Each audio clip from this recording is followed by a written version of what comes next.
guys! So I made a chocolate sponge cake recipe already in the past and a lot of you guys loved it, but I also got some feedbacks. That is why I tested furthermore. I changed a couple things to make it even better, and I'm gonna tell you what I actually changed at the very end of the video, as well as additional tips. So stick to the end. Let's get started. So before you start, make sure that your tools and ingredients are clean with no liquids, oil, or any dirt because they prevent eggs from whipping really well. Eggs are pretty sensitive to them. First, mix eggs and sugar together and we're gonna warm them up with a water bath. Try not to use like boiling hot water because there's a chance that eggs might get cooked partially. And mix constantly while you're heating it for the same reason. And we are warming eggs because warm eggs get whipped up a lot more than cold eggs. Whipping the eggs a lot and that it contains lots of airs in it is very important for this fluffy sponge. Touch the eggs and check. It is done when it feels nice and warm like a bath. I usually don't use thermometer, but today I did that to tell you guys. And immediately start whipping the eggs at high speed before it cools down. We're gonna whip it a lot. And this is by far the most important part. The sponge is not gonna be as fluffy as it should be if you do not whip here enough. Scoop a lot with a whisk and draw a line. It should drop or flow slowly and the line should stay on the surface without disappearing slowly. And that's the sign it is whipped enough. But it is not quite done yet. At the very end, turn it down to low speed and continue whipping until it looks silky and shiny. And that is very important to make all the air bubbles a lot smaller to create a silkier, fluffier sponge. And meanwhile, mix milk, oil, salt, and cocoa powder together until it looks very smooth. First, it is going to look a little bit separated like this, and it'll get a lot thicker and lumpy like this. But keep mixing until it looks very smooth, which is very important. You don't want any lumps of cocoa butter in your sponge.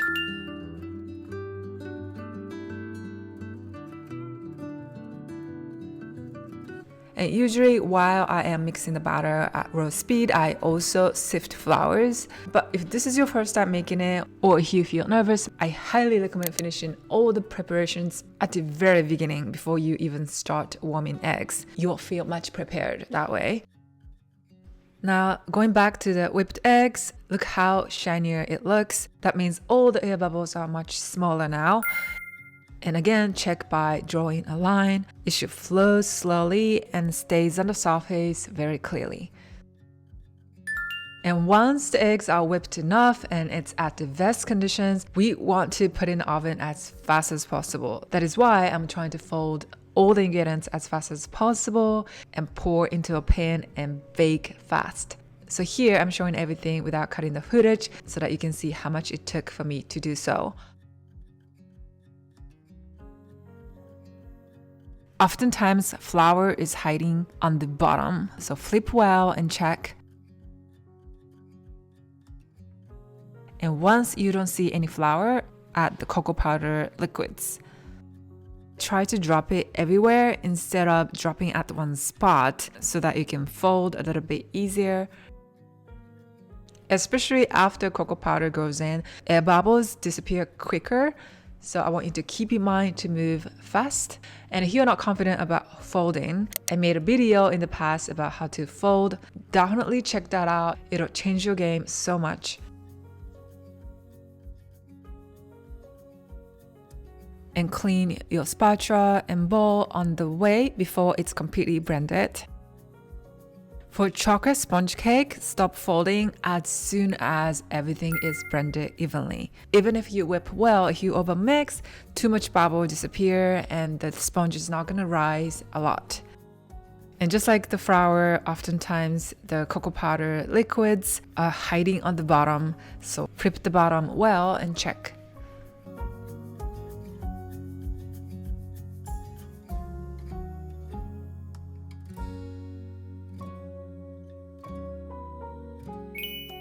And pour everything at once.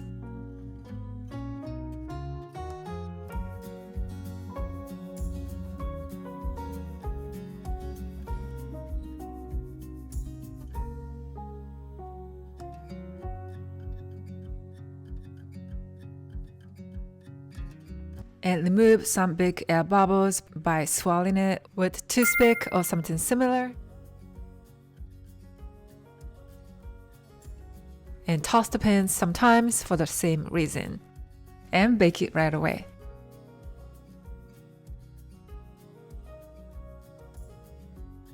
When the center is cooked through, you can see that the sponge shrinks a tiny bit, just like that. You can insert a toothpick on the center and check, or tap gently and see if it bounces back very gently. You'll still hear slight bubble sounds, and that's fine, but you should bounce this back slightly. Toss sometimes and flip, and let it cool completely before you slice them. It's going to be a lot harder to cut clean while it is still warm.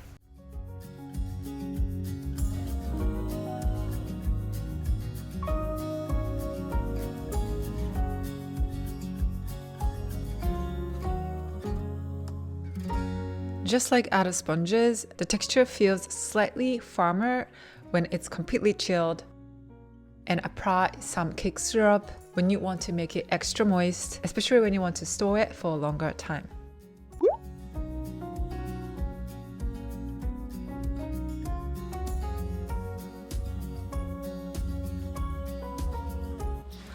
Right. Chocolate cake is ready.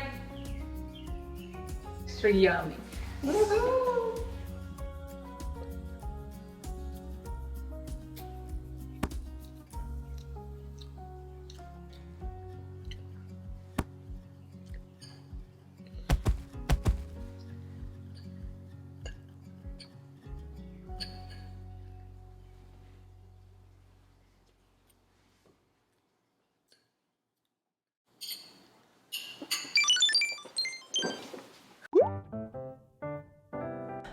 Bake 1 6-inch with half batch or 2 6-inch with 1 batch. You can also do 1.5 batch if you want to make it very tall. To store this sponge cake, wrap tightly twice ideally so that it's really not gonna get dried. If you are not using it right away, I recommend storing it in the fridge, and you can also freeze it for about 2 months. I recommend consuming it within that day or the next day, or at least within a few days. It's possible to store for a longer time, but this sponge tends to get drier quickly. It's not gonna do so good for a long time because it doesn't contain a lot of preservative and it's very light and fluffy. So like I said, consume it faster if you can. So compared to my very original recipe, I changed a few things. One, I added more cocoa powder because I wanted to make it a little bit more chocolatey. But the problem of that is the more cocoa powder you add, the more air bubbles get eliminated because the oil in cocoa powder really pop the air bubbles. So to fix that issue, I decided to add a little bit of baking powder. And the last difference is that I mixed the cocoa powder with milk and oil in advance. Before, I was adding it directly with cake flour. It really made a huge difference. Baking powder really helps a tiny bit and it doesn't really solve the problem. Most important thing for sponge to rise is air bubbles. It's the most important thing. So whip a lot, and after you add cocoa powder, mix fast, pour fast, and put it in the oven as soon as possible. If you stick to the two, there's a much higher chance to be able to make the extremely fluffy chocolate cake. So I hope that helped. If you have any other questions, please let me know on the comment section below and I'll try to answer as many as possible. If you love this chocolate sponge, I bet you're gonna love my plain fluffy sponge recipe as well, that you can add any flavor you like and enjoy many versions.